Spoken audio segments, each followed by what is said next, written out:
इथं तुमच्या आता काळा अंधार आहे.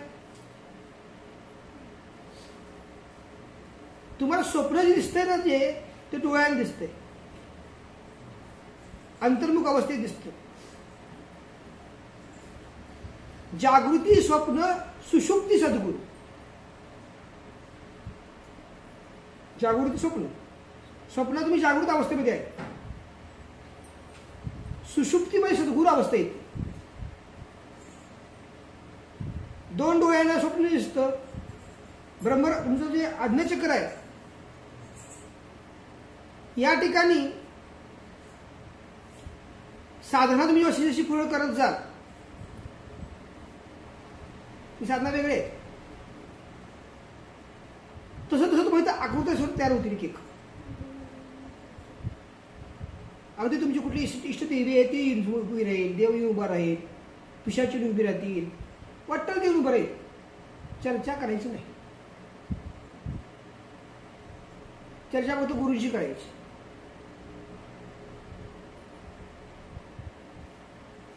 आणि नंतर नंतर नंतर नंतर तो काळा प्रकाश निघून जातो.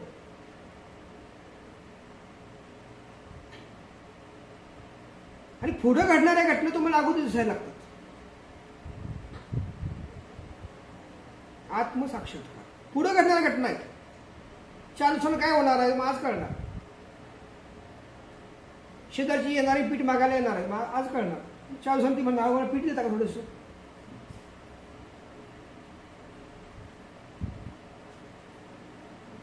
एखादं भांडण होणार आहे तो आधीच काय 2 दिवस.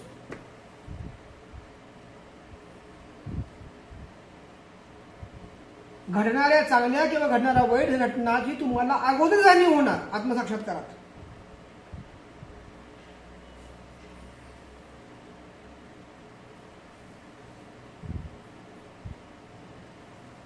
ही पण अंतिम अवस्था नाहीये, सुरुवात आहे.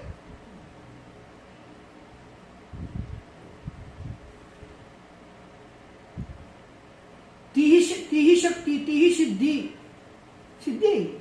सद्गुरूंना अर्पण करायची आपल्याला, आपल्या जवळ ठेवायची नाही.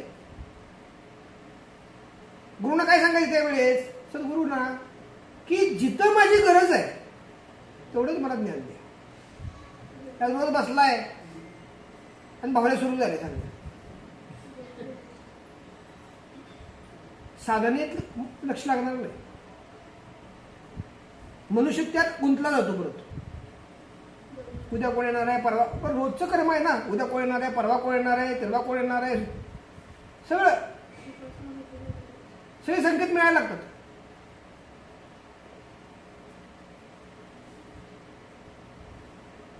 ती सगळी शेती सद्गुरूंना जेव्हा अर्पण करता तेव्हा अगदी लिमिटेड म्हणजे तुम्हाला बाबा काही चुकीचा प्रसंग तुमच्या कुटुंबात घडणार असेल तेवढं तुम्हाला ती सांगणार. उपाय सांगणार नाही, प्रसंग सांगणार. चांगली गोष्ट घडणार कधी असेल मेजरमध्ये मग तेवढंच सांगणार.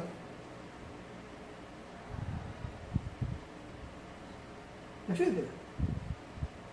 म्हणजे आत्मसाक्षात्कार तुमचा झाला तिथे तुम्ही नेत्र जरी उघडायला लागला तरी तुम्ही जास्त त्यात इन्व्हॉल्व नाही व्हायचं.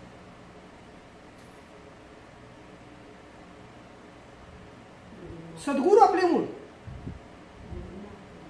ते गुण आपले गुण ते सांगायचं मला एवढं गरजेचं आहे तेवढं दाखवा. सारखं सारखं मला दाखवू नका त्या गोष्टी. थांबतो परत ते सगळं. मग जेव्हा गरज लागेल तेवढ्या पुढे तुमच्या पुढे उभं राहणार. आता हे सगळं वेळ करता काय करायला तुम्हाला लागणार आहे बघा. तुम्हाला पहिल्यांदा 1.25 लाख मंत्र करा. 1.25 लाख मंत्र म्हणजे काय, भाताची पेच.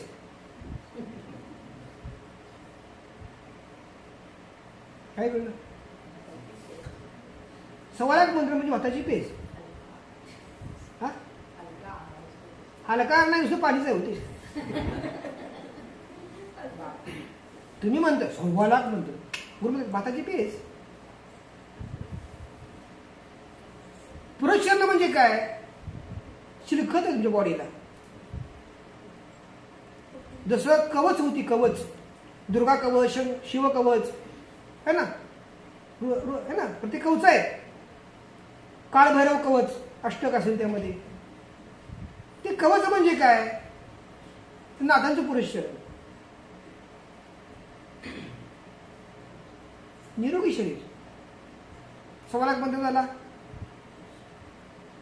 1.25 लाख तुम्ही जो मंत्र करताय सध्याचा, हा भूसाठी आहे. ठीक आहे, तुम्ही फरकाचा देव लोक जाणार नाही.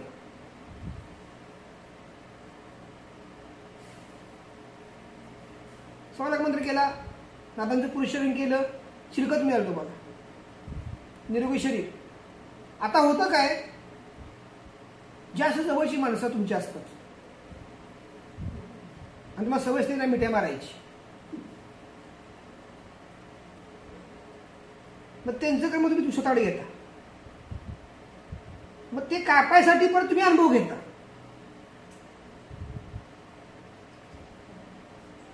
माझा गो बाबल्या, माझा गो बाबल्या करत त्या जवळ करायचं आणि त्याची कर्म तुम्ही भोगायची. तुमची कर्म जळली की इकडे, तुमचं मन कुठे जळले, मनात तुमच्या बाबल्या बसलाय ना, बाबल्याचं कर्म तुमच्या अंगात.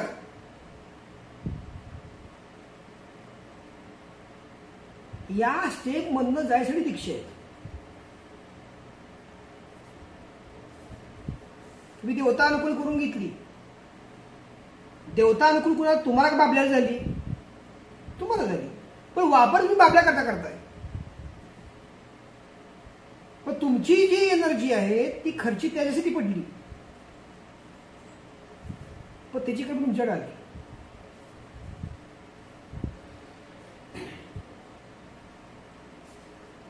कळते का? पण ती त्याची कर्म तुमच्याकडे आली. ती कर्म नाहीशी करायसाठी पुन्हा काही काळ तुमचा गेला. शालेय शिक्षण हेच आमची प्रीत.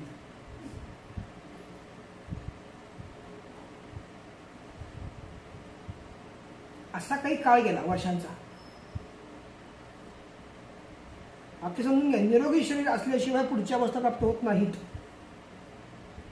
तुम्हाला रोग अडलाय आणि मला आत्मसाक्षात्कार देवा दे, कसा मिळेल तुम्हाला? तो दान दिले, मासिक दान दिले,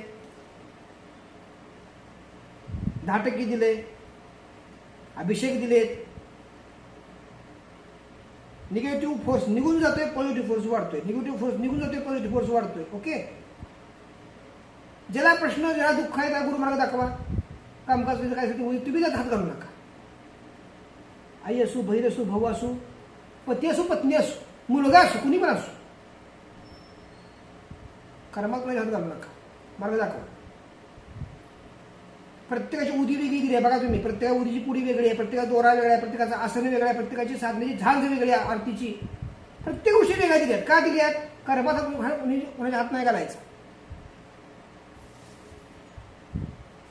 तुम्हाला गुरूंनी सेफ ठेवले, सेफ. तुम्ही हात घालताय एकमेकाच्या कर्मात. हिथनं जाताना तुम्ही घेऊन जा उदी बायकोला, निम्मी घेतला, निम्मीचा उदी घे, महाराजांच्याकडनं आणली, तिला म्हणजे तू जा, तू घे.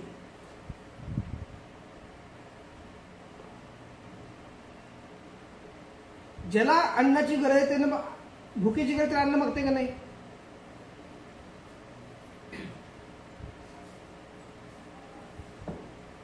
ह्या सगळ्या गोष्टी कशा आहेत? मुलाला दोरा द्या, है ना, मुली तू जा, तुझं दर्शन घे, दोरा घे. विमोचन झालं पाहिजे. काय झालं पाहिजे? कर्माचं विमोचन झालं पाहिजे. तुम्ही काय करताय? तुमच्या अंगावरती कर्म घेताय. पीठावर आल्यानंतर त्या ज्या एनर्जीज आहेत, त्या ज्या वेव्ज आहेत, तिथं दर्शनावर तुम्ही जेव्हा येतात तेव्हा तुमच्या बॉडीतलं कर्माचं विमोचन इथं होणार, मग तुम्हाला ते धारण होणार. सगळं सायन्स आहे. आपल्या माध्यमातून 3 ते 5 माध्यम ऍक्टिव्ह झाल्याशिवाय तुम्ही सूक्ष्मदेहातून जागृत होऊ शकत नाही. म्हणून तुमच्या पैशाची गरज नाही, तुमच्या अन्नाची गरज नाही, कुठल्या वस्तूची गरज नाही. माध्यम तयार कर. आणि माध्यम तयार कर, मागा लागून माध्यम तयार होणार नाहीत. तुमची आध्यात्मिक प्रगती झाली पाहिजे. तुम्ही आध्यात्मिक प्रगती करायला लागला की माध्यम ऑटोमॅटिक जवळ जाईल. मी फोन करणार, तू कार्यात येणार नाहीत, अशी माणसं येत नाहीत. तुम्ही गुरुमार्गामध्ये गुरुला जितकं खालून वरून झाकून बघितलं तुमच्या कर्मानं, तितकं तुम्हाला तुमची माध्यम बघणार आहेत. काय सांगितलं?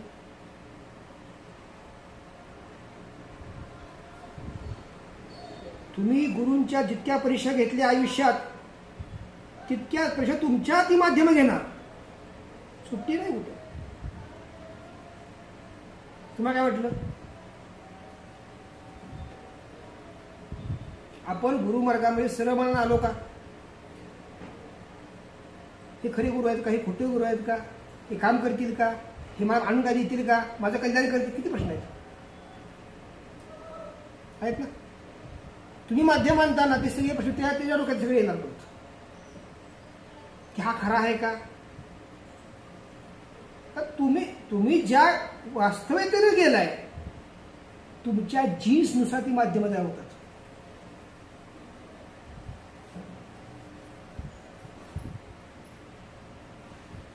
जशी तुमच्या जीन्सनुसार तुमची पुढची पिढी तयार होती तशी तुम्ही जीन्सनुसार माध्यम तयार होतात.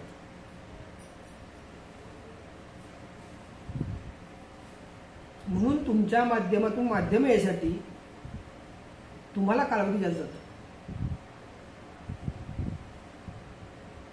ज्यावेळेस तुम्ही गुरुमार्गात आल्या गुरुने शरण जाता आणि मार्गस्थ राहता तेव्हा तुमचे कशी पण आल्याला माध्यम येणार मार्गस्थ राहणार. तुम्ही गुरुंना 10 वर्ष हे केलं गुरुचा अभ्यास बसलाय करत, तुम्ही अंतरे माध्यम 10 वर्ष अभ्यास बसणार करत.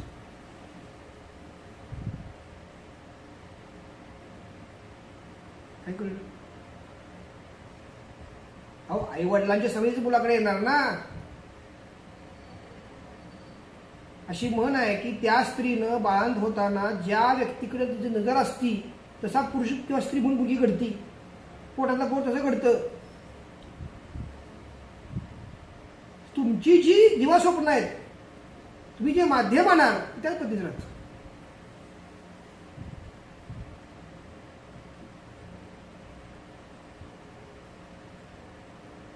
आता इथे सिद्धांत समजून घ्या. माध्यम जर तुम्ही तयार केली तर तुमच्या मुलांची कर्म जी आहेत ती अनुकूल होतात.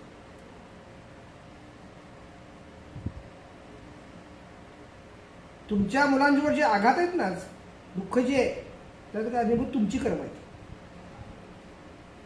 काय कळलं?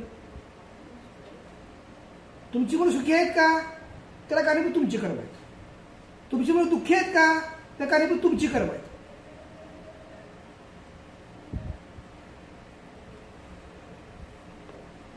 मग तुमची कर्म जर दुःखी असतील तर त्या सुख करण्यासाठी तुम्हाला 4 माध्यम तयार करून त्यांचं पुण्य जेव्हा तुम्ही जोडून घ्याल गुरुमार्गामध्ये तेव्हा ते पुण्य जोडून घेतल्यामुळे तुमची कर्म शीतल होतील. तुमच्या मुलाबाळांना सुख लागेल. देवलोक बघा, देव कुठं आहे? देवलोकात आहे. देवलोकात देव प्रसन्न करायला किती योजनेवर जावं लागेल तुम्हाला? असं की योजनेवर जावं लागेल. त्यापेक्षा तुम्ही खालचं एखादं माध्यम तयार केलं ज्या माध्यमाला सुख देणार त्या कुटुंबात 4 माणसं असतील तर 5 माणसांचं तुम्हाला उभा मिळणार. 5 माणसाचा आशीर्वाद तुम्हाला मिळणार. ते तुम्हाला मिळालेला आशीर्वाद तुमच्या पाल्याकडे जाणार तर पाल्यातले दोष कमी होणार.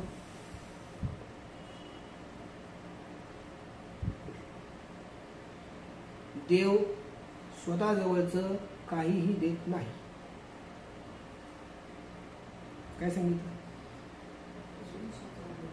काहीही देत नाही. तो फक्त साक्षी आहे. तुम्ही अज्ञानामध्ये अंधश्रद्धेमध्ये देव तुम्हाला काय देईल या कल्पनेत राहूच नका.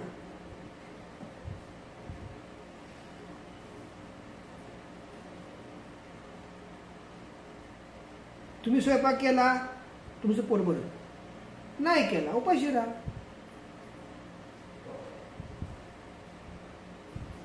तुम्ही माध्यम तयार केली तुम्ही सुखी होणार. माध्यम तयार काय करायची? तुम्हाला पुण्यात बरं होण्यासाठी. आणि माध्यम तयार कधी होतील हे ऍक्सेप्ट करा तुम्ही की तुम्ही गुरुला जितका त्रास दिलाय तितका त्रास तुमची माध्यम तुम्हाला देणार आहेत. आणि माध्यम जर तुम्ही तयार केली नाहीत तर तुमची पुढची पिढी तुम्हाला दाबली येणार आहे. हे बघा, तुम्ही चॅप्टर आहे का नाही, आहे का नाही, मग तुमच्या 10 तुमची पोरं चॅप्टर. हे विसरून कसं झालं, हे सत्य आहे.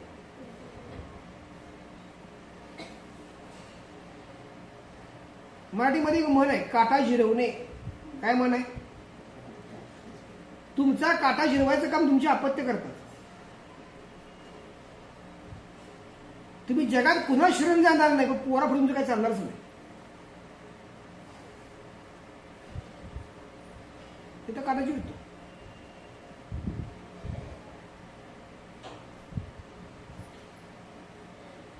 विषय समजतो. तुमचं कर्म आदळ कोणावर? तुमच्या अपत्यावर आदळ.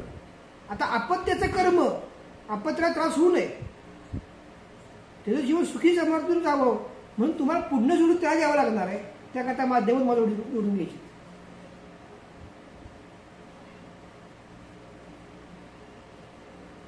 कारण देव प्राप्त करणं अवघड आहे. आणि देव काय करतो? तुम्हाला माध्यम देतो. तो म्हणतो तो तू दुःखी होतास ना, तुला मी सुख दिलं ना, तू 4 लोकांना सुखी कर. काय म्हणतो तो? तुला मी दुःख असताना तुला मी जवळ केलं ना, तुला मी सुख दिलं का नाही, पण तू 4 लोकांना सुखी कर. मार्ग हाच आहे. नामसंकीर्तन.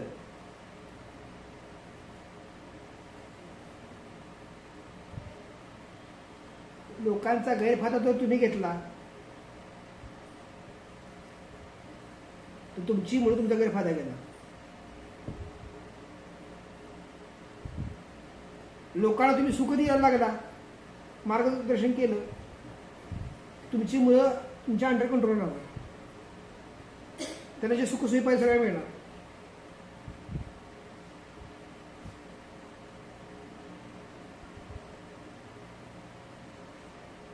म्हणून सांगितलं 10% दान, अभिषेक चुकवायचंच नाही. का चुकवायचं? साधनेला काय होणार आहे? तुमचं वाईट कर्म जळणार आहे. ईश्वर प्राप्ती तुम्हाला साधनेमध्ये आत्ता लेवलला नाहीये. ईश्वर प्राप्ती कधी होणार आहे? आत्मसाक्षात्कारात. फार अभी वो दूर आहे सीडी. तुमची जोपर्यंत कर्म जुळत नाही, तुम्हाला साक्षात्कार होईल का? साधं गणित आहे. काय अपेक्षा तुम्ही करताय?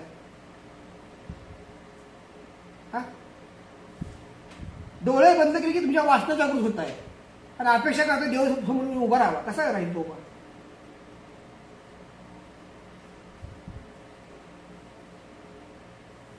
आणि 5 सेकंद जो मंत्र आहे बाबांचा, वंशी सायनाथनमा, हा केवळ भाताची पेज आहे.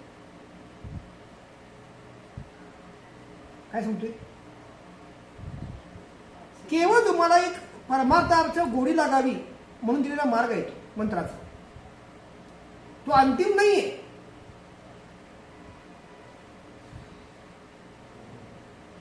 जसं एखादं बाळ आईपाशी सारखं सारखं जातं, तिचं वात्सल्य घ्यायसाठी, तसं भक्तांनी सारखं सारखं त्या उपासनेमध्ये पाहिजे, नामस्मरणात पाहिजे, त्या मुलाखतीत पाहिजे, जेणेकरून चांगले पॉझिटिव्हिटी कशी मिळतील आपल्याला. मनात पाप आलं, लाव मुलाखत. मनात पाप आलं, लाव आरती. मनात पाप आलं, कर एखादी मंत्र हे वंशी सायनाथनमा, बस मला एक म्हणत. हे अखंड घडत गेलं पाहिजे, मग पाप जळणार. नाहीतर पाप तुम्हाला कामाला लावणार. पाप काय करतं? पापाचा उद्देश काय आहे? इंद्रिय तुमचं नष्ट करणं. काय कळलं?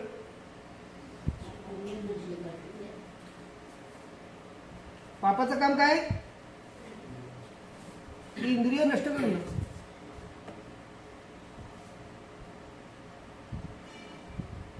म्हणून तुम्ही काय आजार बनता परत.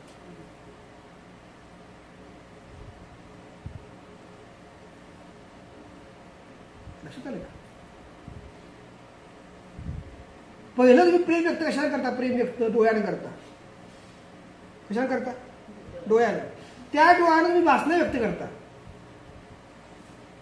आणि त्या वासनाची पराकाष्ठा झाली की देव जन्म असा देतो की त्या डोळे नाहीत, असा जीवाला जन्म घालतो. जगात असे पण जीव आहे की त्या डोळे नाहीत.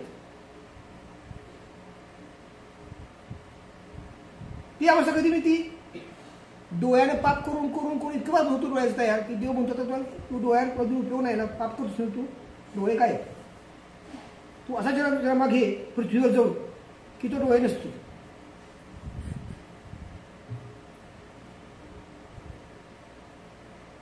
किती न्याय कडक काय बघा ईश्वराचा.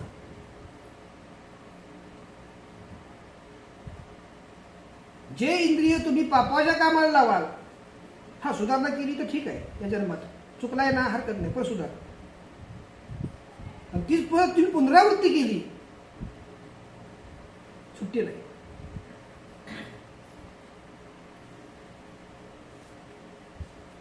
इंद्रिय तुम्हाला इंद्रिय का पापाकडे येतं सांगा बरं? हा, तुम्हाला इंद्रिय पाप करायला का लावत आहेत? कोण सांगाल उत्तराचं? तुम्हाला इंद्रिय पाप करायला का लावतायत? तुमच्या वाढवाढीने तेच केलंय.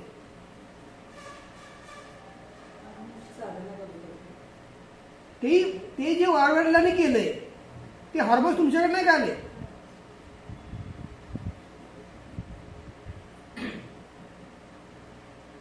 म्हणजे समजा आईवडिलांपैकी एकाची इच्छा होती की अमुक एकीशी लग्न करावं, झालं नाही, तेव्हा साधनं कमी होते, भौतिक ही साधनं. तेव्हा फक्त लेटर लिहिलं की त्याचा होतं. आता लेटर नाही, आता मोबाईल मेसेज फाटीशी जातोय. मग तुम्ही अग्रेसिव्ह झाला.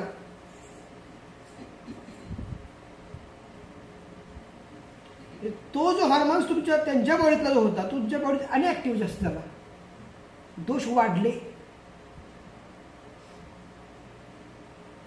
म्हणून मुलांना दोष देऊ नका. काय सांगतोय मी? मुलांना तुम्ही दोष का? ती बिचारी म्हणतात ना की पापी निराश प्राणी आहेत. तुम्ही पाप जे केलंय ते पाप मूळ भोगतंय. तुम्ही 25% पाप केलं, मुलाला 50% केलं, तिसऱ्या पिढ्या 75% केलं, चौथी पिढी जन्माला येताना पापी जन्माला आली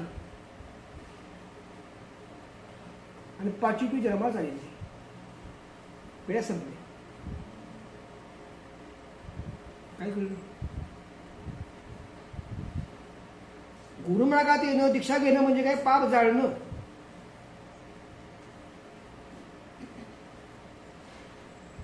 पुन्हा मनुष्य जन्म कधी येईल तुमच्या हातात नाही गोष्टी त्या.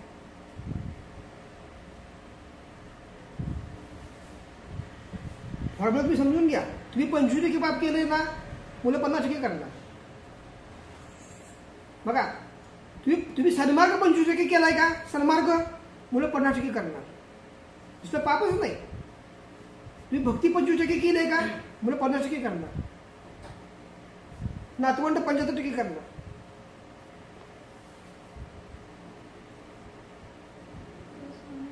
तुम्ही जे काही वाढवाल ते मुलं तिथे वाढवणार आहेत. आणि आता आपल्याला जबाबदारी काय आहे? आपण प्रथमच ऋषी आहोत. गुरुमार्गात आपण पहिलीच असू आहात गुरुमार्गामध्ये, तर आपल्या मागच्या पिढ्या जाळायच्या ह्या पती सगळ्या, त्यांची पापा आपल्याला जाळीव काढायची. म्हणून शर्मा साधना आहे. शर्माच्या अनुशासन कशाला दिले तुम्हाला? वाढ वडिलांनी जी पापं केली ती तुम्ही जाळायची. म्हणून शर्माची तुम्हाला साधना अनुशांती दिली. आणि तुम्हाला डेली साधना जी दिली आहे हे तुम्ही पाप करू नये म्हणून दिली. काय कळलं?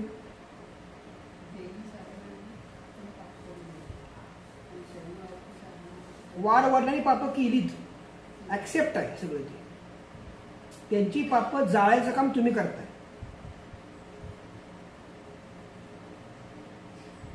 म्हणून शर्मा साधून तुम्हाला दिले करायला.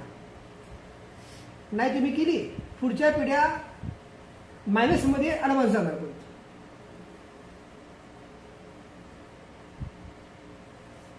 म्हणजे तुम्ही समजा वयाच्या 50व्या वर्षी कर्ज काढलं परिस्थितीनुसार, तर पुढची पिढी वयाच्या 20व्या वर्षी कर्ज काढणार.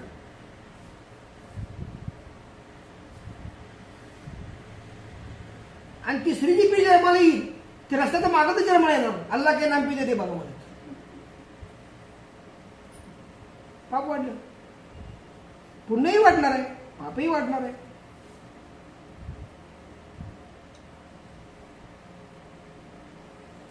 म्हणून वाक्य दिलंय पंतांनी, अंकित गुरुचा म्हणून धरिसी विषयी का प्रीती, सच्चिदानंद स्वरूप तुझे. कळले का? स्वरूप सत्य नाही कळलं अजूनही का भ्रांती, अंकित गुरुचा म्हणून धरिसी विषयी का प्रीती. आता काय करायचं आपल्याला? वाढ आणि पाप केलं घोटायचं नाही. तुमच्यामुळे झालं, तुमच्यामुळे झालं, तुम्ही पाप केलं, माफ करायचं. काय वाक्य सांगितलं? आता वाक्य असतं, बापाने केलं, आईने केलं, मला बघायला कशाला बाबा? त्यांनी हा जन्म दिला, हे विश्व दाखवलं, चांगलं ते तू चांगलं डोक्यात घे ना. गुरुने तुला ज्ञान दिलं की ह्याला पाप म्हणतात, ह्याला पुण्य म्हणतात, बस झालं. तू जर त्यांना वाईट बोलायला लागलास तर ती पुन्हा पुनरावृत्ती झाली.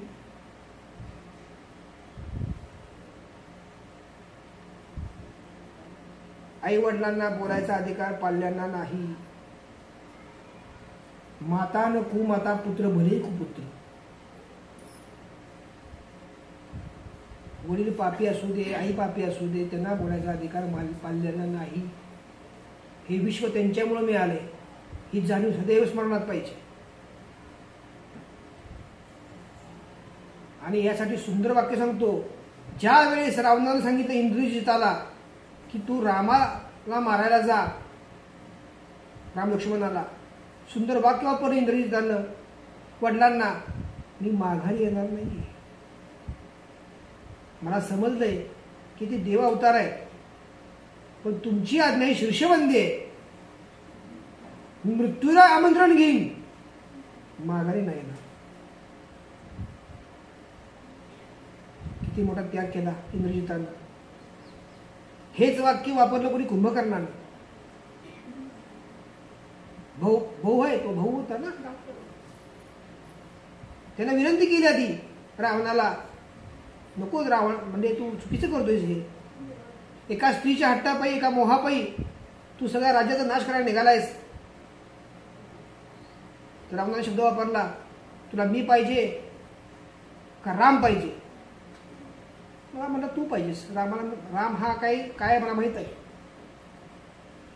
पण तुझ्याकरता मी मरायला तयार आहे म्हणला. हे दोन योद्धे असे झाले की त्याला मृत्यू समोर कळला होता की राम कोण आहे, कळलं होतं. तरीही ते हसत हसत मृत्यूच्या समोर गेले. का? तर आपल्याला पर्यायच काही नाही. ह्यात कर्म, ह्यातनं, ह्या पापातनं रावणाला बाहेर काढायला पर्याय काही नव्हता. म्हणून ते हसत हसत पुढे गेले.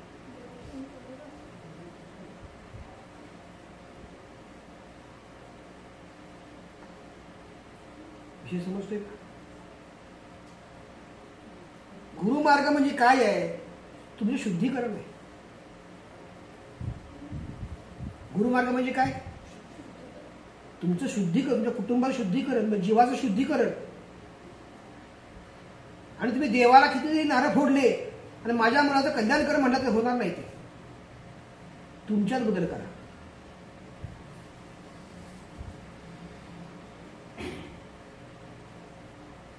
काय सांगतोय?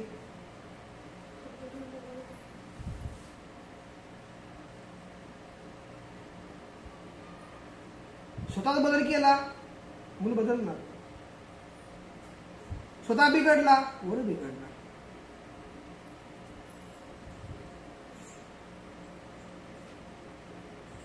तुमचा मोह कमी नाही झाला, पाप वाढणार.